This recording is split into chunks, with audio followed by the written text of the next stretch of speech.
people can make whatever decision they make, but it's just like you see things flipping from one side to another. And it's like we went from being this like radical community to almost sort of like a co-opted, managed, pacified. Yeah. I know it happens to movements. I know it happens to movements a lot. I've been watching a ton of content around racial justice movements of the 1960s, or civil rights movement of the 1960s, and how they were gobbled up by government and universities and all of this. And I think we're moving into that phase where it pacifies us to be put in those positions. Welcome to Herding Cats and other stories from the genesis of the neurodiversity movement. Let's herd some cats together with hosts Kassiane, Morenike, Renee, and Oswin. I want to take it back to Steve and neurotypes. Okay. Yeah. And have that discussion because... Okay, before we do that, I want to talk about when I met Steve in person. Okay. So it was either 2015 or 2016. I can't remember which one, so I don't want to tell lies. And I was getting the advocating for another, I think it was 2016, the advocating for another annual award at the ASEN Gala for the Justice for Caleb movement. And Steve was getting an annual award for Neurotribe. So yeah, I guess this had to be, let me make sure that this definitely couldn't be 2015. So I think it's 16, possibly 17, but couldn't be later than that, I don't think, because I know that Neurotypes, when did Neurotypes come out?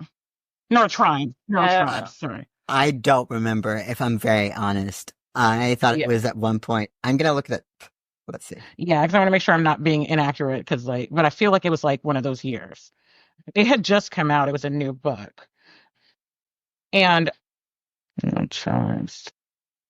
Steve, I think it was 2016, but I am basing that entirely on when my friend asked me if I thought she could be active. Okay, so that makes sense. It probably, yeah. So like it was one of those 2 years, 2016 or 2017. 16. I think 16. Okay. And so Steve was there and was getting an award. And so I was connected to Steve on social media, but never met him. And so I was there at the gala. And so I'm seeing, so Finn was there, Lee was there, Savannah was there, Ari, Scott, Rudy, Jay, was no longer with us. I think Anita Cameron was there. I completely forgot about Jay. Yeah. And wait, which Jay? Jason. Yeah. Ross. Sorry. Okay, that's good. Yeah. And so Becca Coakley was there, and Maria Town.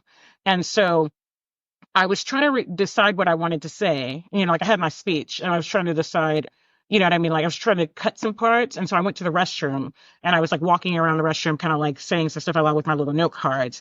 And then so Becca came in and Maria, and they were kind of chatting and stuff like that. And then that interrupted me because it distracted me because I was there by myself. So I went out and was waiting. So Steve was there and we just started talking, and I had no idea Steve was so freaking funny.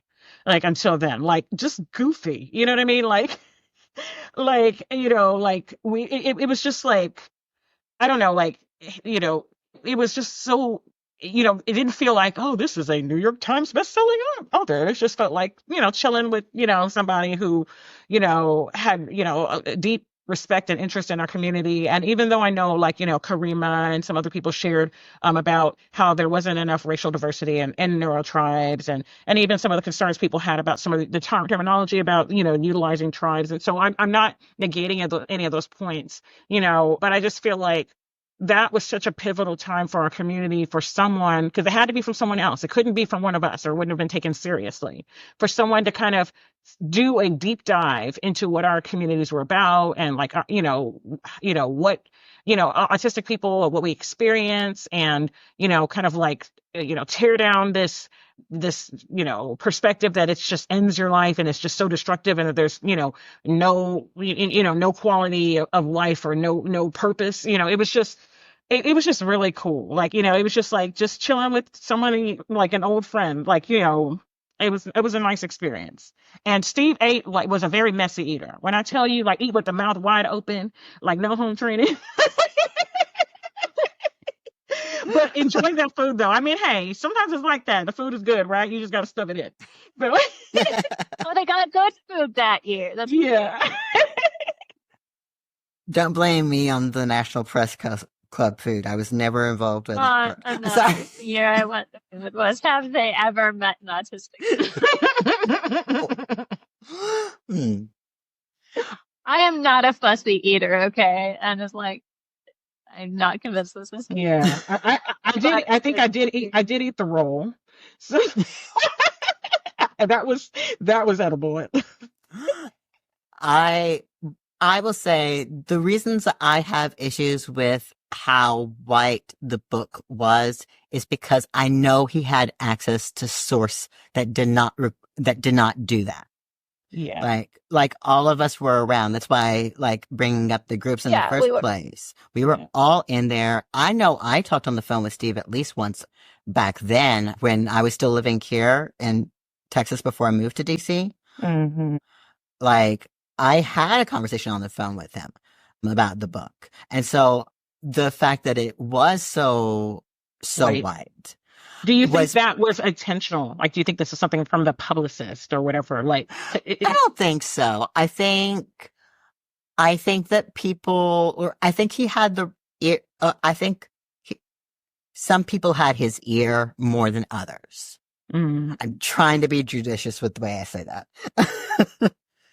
Yeah, like, I mean, we were Facebook friends. He could have talked to me. It would not have been. Right. And, like, I know he was friends with somebody who I am friends with and have met in person who would have straight up told him that I am not scary. You can just talk to me. But you know, the thing that's funny is he recommended y'all to people. You know what I mean? Because like we were connected to, like, yeah, he would recommend like to parents or whomever for like people to follow your work or your writing or stuff like that to both of y'all. Yeah. You know? Yeah, no, it's like, Steve, you can talk to me. In fact, you probably should talk to me. I've been doing this since but you know you used to scare people though. You know they were scared of you. I loved that. I feel you. I loved that fire. I was like, that's what I'm talking about. Like, you know what I mean? You have met me in person. It is deeply funny that anybody could ever decide to be afraid. I know. And I do feel it was a decision they chose. Yeah, totally a decision. Because I'm like, people are multifaceted. I'm like, so you have righteous anger as you should. Somebody should speak up for us. You know what I mean? Like, everybody can't be like, you know, all, you know, like demure. You know what I mean? All the time. And you have that side of you too. I'm very demure, very mindful, and very pissed off. Okay. What was that thing they used to write about the something of fire lighting your way or whatever? Like that. May the bridges I burn light the way. Yeah. Right. And I still believe that. Do no harm, take no pieces, and may the bridges I burn light the way. Yeah. And I still believe that. I am just old and tired. Mm-hmm. But yeah, no, Steve could have talked to me. He elected to not, which is the choice he chose to make. It's one of those, like, I definitely think that I'm not sure why the choices were made that and the direction it went. I don't know why that was done, but like, it was done with all of us present. Mm-hmm. And I think and I'm not going to go there. I was going to say something. I'm not going to go there.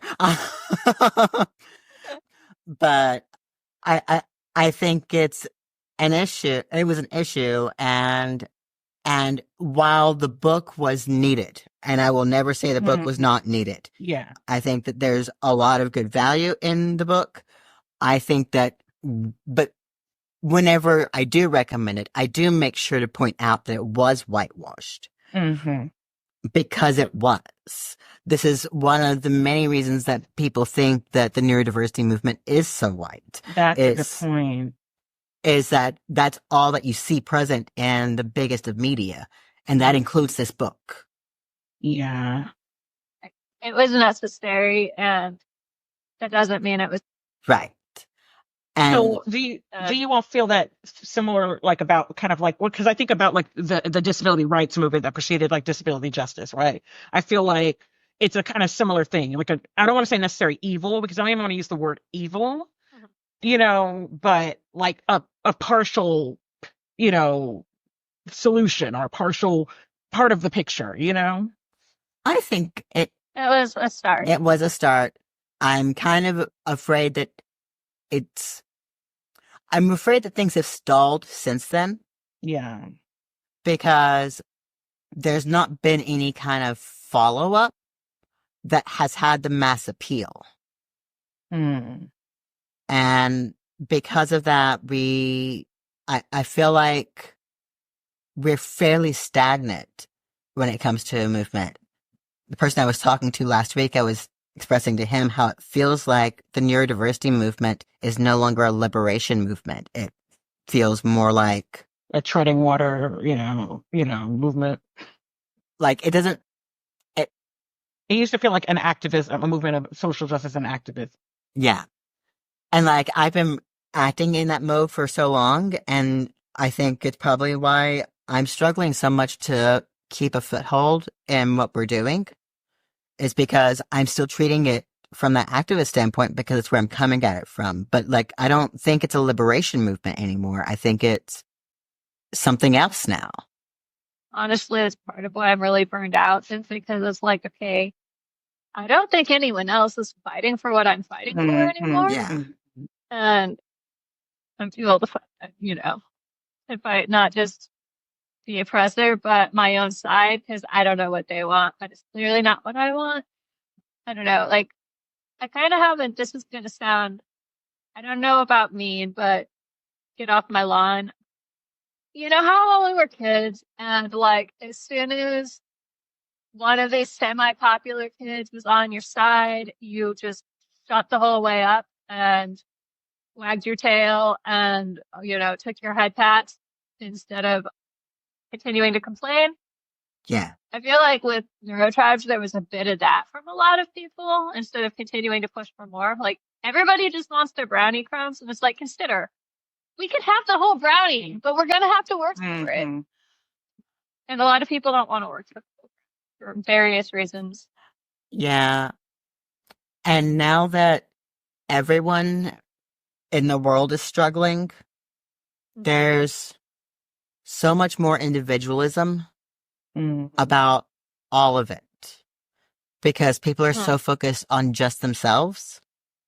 I don't know how to reconcile that. It feels very, very scary that people are so hyper-focused on themselves. Yeah. Because, like, you remember how the argument used to be that the neurodiversity movement was just for high-functioning, quote-unquote, autistics? Yeah, I remember that. And now it's just being seen as for low support needs wide autistics. Pretty much. And I'm like, are you in the same movement? Are you trying to get to the same point? Because it's never been about us. We don't get services. Right. Like, we're not the ones that are at risk of being institutionalized. Yeah, no, people who are cast as neurotypical enough don't benefit nearly as The whole point of the movement is, we live in a society. yeah. It used to all be about like the community, you know what I mean? And now it's become about, like a lot of things I think, have kind of like the pendulum is swinging, like, so like think about like there was this period where, because like I was thinking about hair not long ago. Like I was thinking about how there was this period where people wore like relaxers and straight hair, and then there was this natural hair movement where like everybody was just like rocking their natural hair, and it was like beautiful. And then we moved to the lace front wigs and the fake baby hair and all that. You know what I mean? Like it's just and it's like like so we've swung all the way around to where it's like I'm going to embrace these curls to where no, I'm going to slick this down with this super straight thing that's like, and it's like again people can make whatever decision they make, but it's just like you see things flipping from one side to another, and it's like we went from being this like radical like community to almost sort of like a co-opted managed, like I don't even know like what to Pacified. yeah. I know it happens to movements. I know it happens to movements a lot. I've been watching a ton of content around racial justice movements of the 1960s, or civil rights movement of the 1960s, and how they were gobbled up by like government and universities and all of this. And I think we're moving into that phase where it pacifies us to be put in those positions. And it's all for that machine of like slow incrementalism instead of things that can change and help things for everyone. That makes a lot of sense. Like, because like I feel that while there are people who are definitely doing their thing, like kind of like internal activism, trying to change things from within, like, like with academia, trying to like infuse disability and justice and so forth, there is also this other element of things. Like, it makes me think of that, what's it called? The I'm Gonna Get You Sucker movie. Like, there's a scene where the guy goes, I think he went off to the military or something like that, and he comes back and he's shocked at like the way everything is, because it was like this, he's like talking to a group, I guess it's supposed to be like the Panther Party or whatever. And he was like, what happened? He was like, well, the brothers went in with guns, but they were hiring that day. They went in with guns, came out with jobs. They weren't mad anymore. We went in to take things over, and so it's almost kind of like they got, tokenized and pacified. You know what I mean? Like, Yeah. yeah. I don't know how you feel about that, Kassiane. There's a lot of yes. That sucks. I'm so frustrated with everything. I don't want to stop doing the work. That's the thing. Like, I don't like that the movement is slowing and it's becoming this, because I do see it a lot that at least in the sphere that I'm sticking in because of the org, like so many people are hyper focused on getting degrees and getting into practice, and I'm like, I don't know how to tell y'all that's not changing things, because they so desperately want to. Because I mean, that's what made me go back to school. I'm not even gonna lie. I was like, these people aren't listening to me. Let me get the pieces of paper. Let me get the pretty little letters after my name, and then they'll listen. And I came to find out that I got pretty little letters. They still don't freaking listen. Whatever. I figured that out a long time ago, because being able to say you used to work in DC doing policy work automatically gives you credentials, even if it doesn't have, I don't have letters. And like that didn't help. It was only when people started listening to me and understanding me and when I say understanding me, I don't actually mean understanding me. I mean understanding me enough to like hear me, but only partially comprehend. I've come to the conclusion of. Because they're not in the mindset of neurodiversity. Like, I don't know what mindset they're in. It's still all behavioral. It's still all focused on just trying to tell people what is the okay kind of behavior to have. So do you think we failed them? Like, do you think that we didn't lay enough of a foundation for people to come up behind us and like pick up the torch?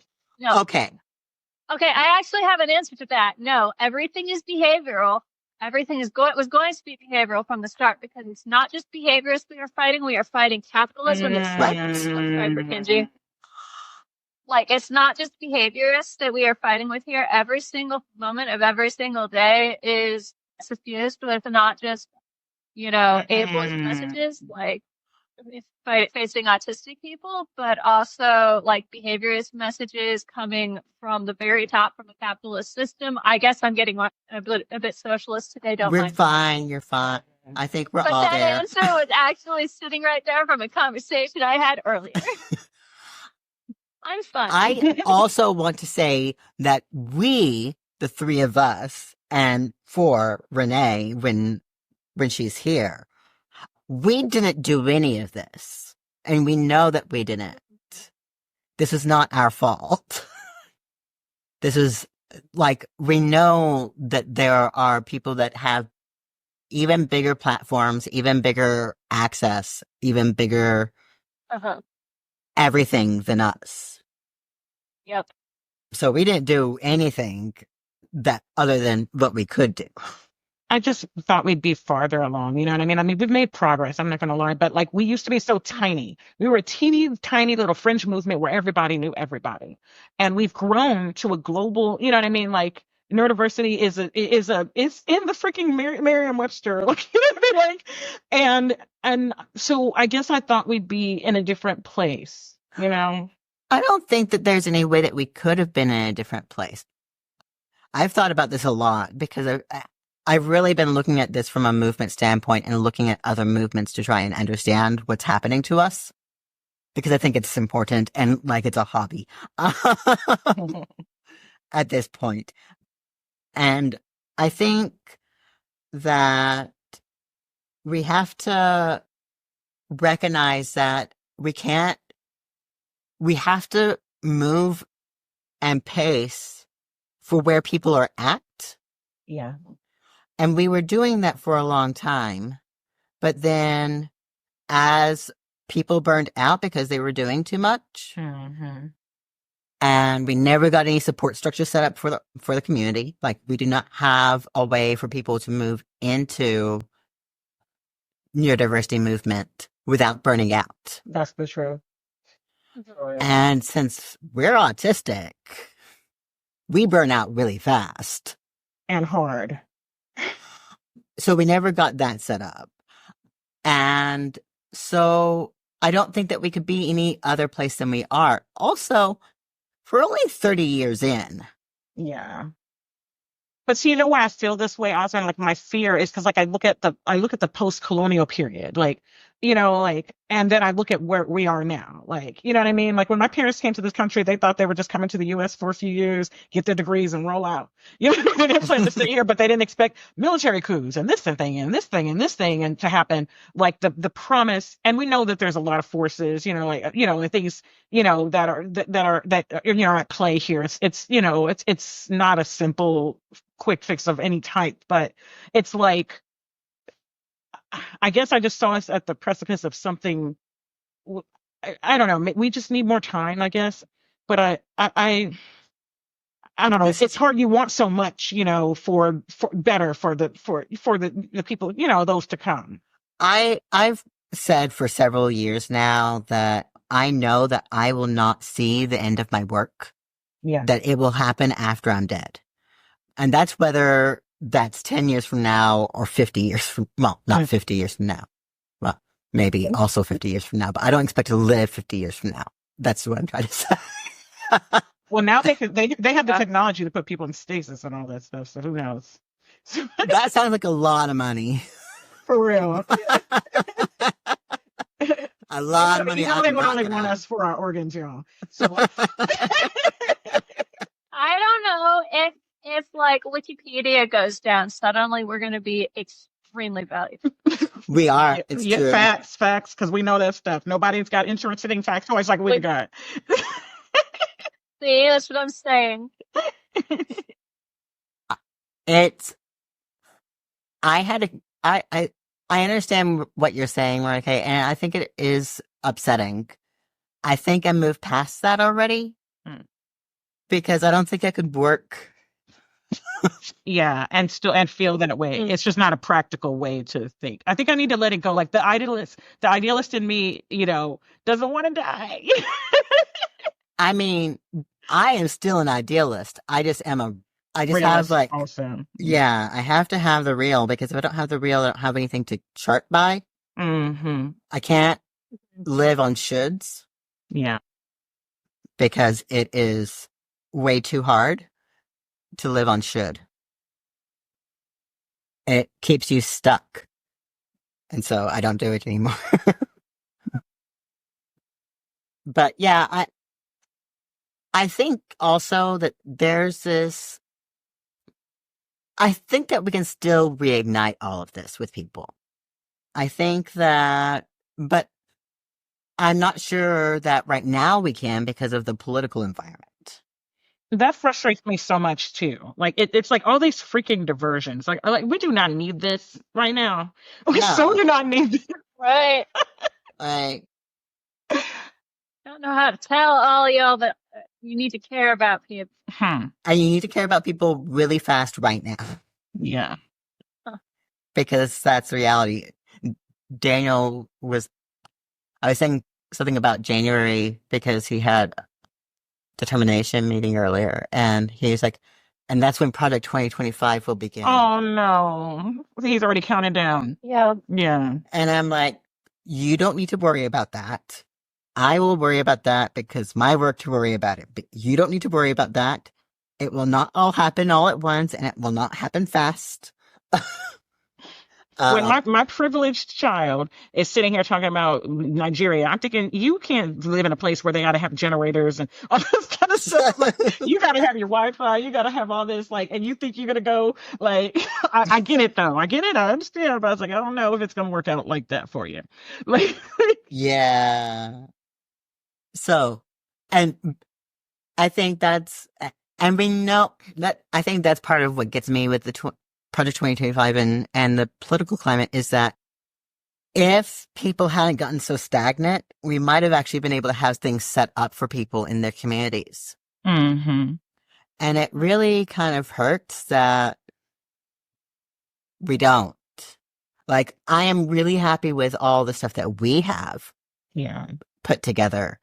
And like, if we can get some funds, then we would be able to be set up to like help people get things started. And I will be happy to be, and that will make me the happiest is being able to help local communities. But like, we first have to get people to care about each other and their community. And right now, everyone is so focused on themselves. Yeah. Yeah, a lot of autism discourse kind of went down the most selfish, you can't have expectations for me route instead of the how do we help each other. Yeah, for real. Yeah. You can't have That might be a expectations. controversial statement, but I also feel this is the place to make that controversial statement. Yes. We've always been messy, and we're not going to stop now. Okay, that is our mess, though. That Yeah. specific statement is exactly our Yeah, mess. yeah. We are who we are, and there's a reason that we are drawn to each other. Mhm. But that what you're saying with the words that you said, I'm trying to find them. No, they're not coming. It was the you can't have expectations of me thing. Yeah, There. yeah. And you can't have expectations of other autistic people either. So if they act up, if they hurt people, it's okay. Well, like, okay. You can't have expectations of me. You can't have expectations of other autistic people unless I'm having expectations of other autistic people because I am the most disabled autistic. yes, the end. The very selfish, It's hard to understand it. self-contradictory. And person A didn't use the right terminology because they didn't realize that we canceled that word yesterday at 4 p.m. So therefore, they are horrible. You know, I had somebody correct me on culturally competent one day, and I'm like, I don't even know what the new word is. Okay, what? There's apparently a different word than culturally competent now. Maybe it's culturally sensitive, cultural humility, culturally affirming. Depends on who you're talking to, what group you're in. Like, and I'm like, no, you just need to be culturally competent. You have to have an awareness of cultures. Yeah, I'm like, you can be these other things too. Definitely be sensitive, definitely be humble, but I want you to be competent too. I want you to know your stuff. You know, try, you know, I mean, like, I'm like, it can be an and, y'all. Doesn't have to be an either or. You know what I mean? Like, yep. And I get it that. Well, no, I don't get it. And if we're talking, okay, I've been like following Crutches and Spice, Amani's stuff. Especially her TikTok videos. And she had a video this past weekend where it was like, yeah, a lot of you on the left have deserted the religion, but not the practice. For real. That's so deep, man. That captures it perfectly. Yeah. Like they don't have religion anymore, but you have the same fervor for whatever it is that you're, you know, that you've glommed onto, and the same expectations and the same rigidity. It's also the same like reward but punishment cycles that I thought we were against. Yeah, I thought we were against those. I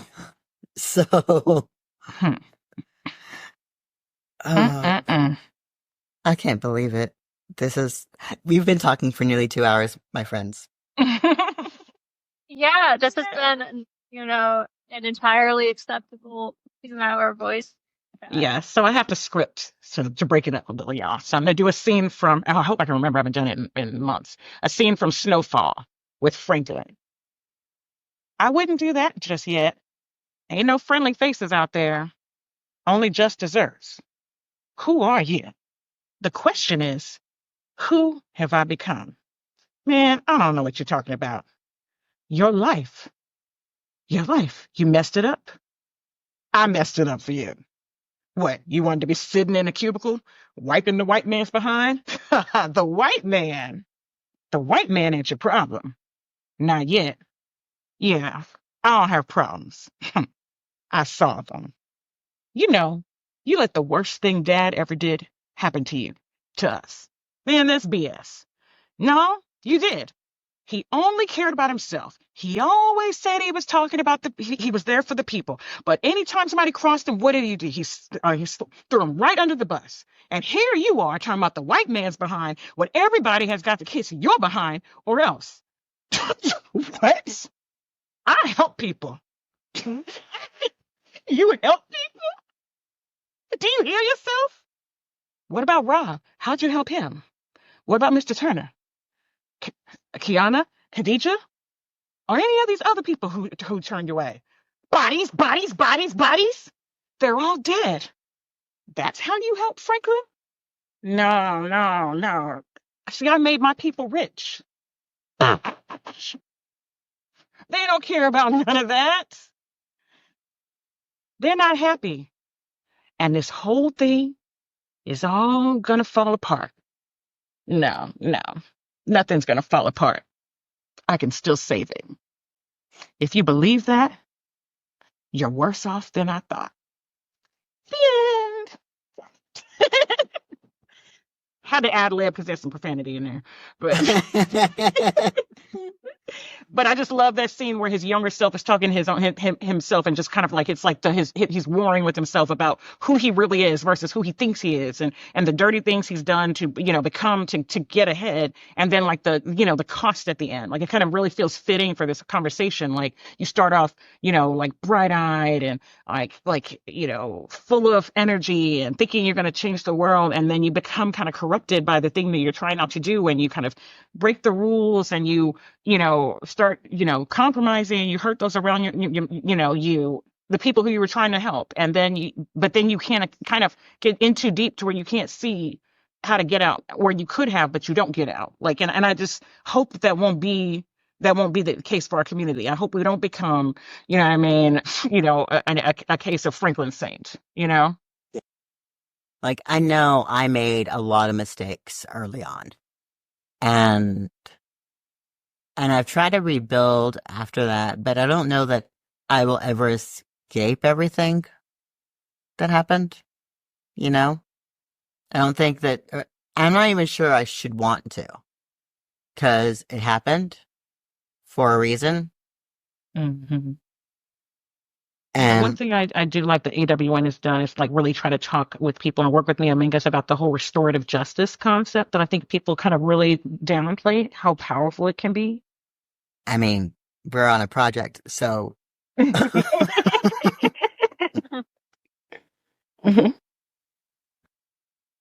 think it can be hard because I think there's a lot of people that don't want to.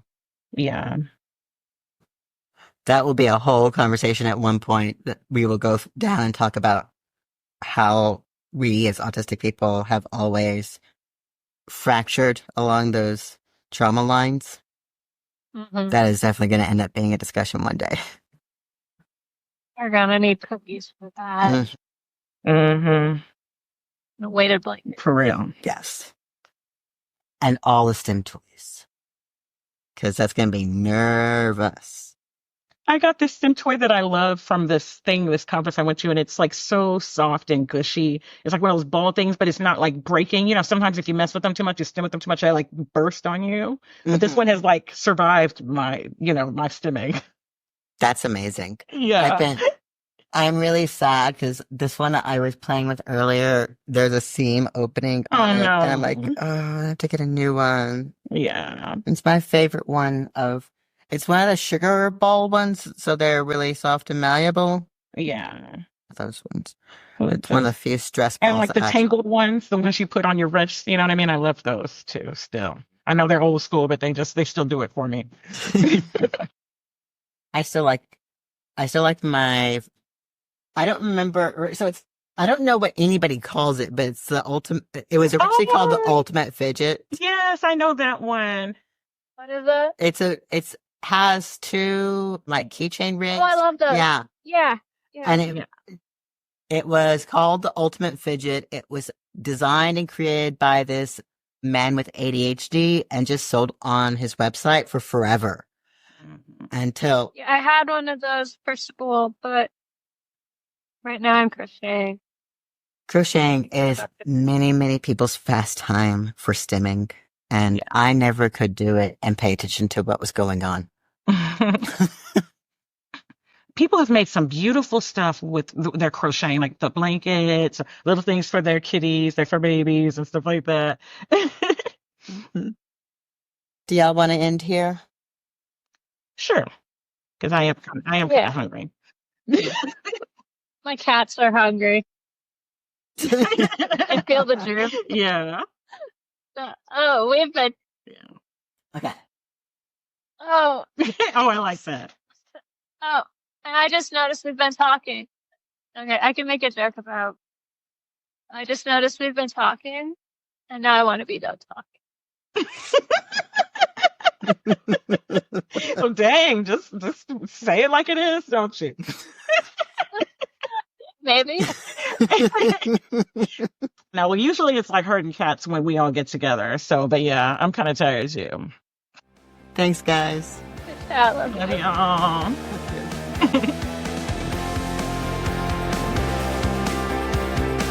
Thanks for listening to Herding Cats. If you like what you hear, please like and subscribe. It really helps us grow our community with your help.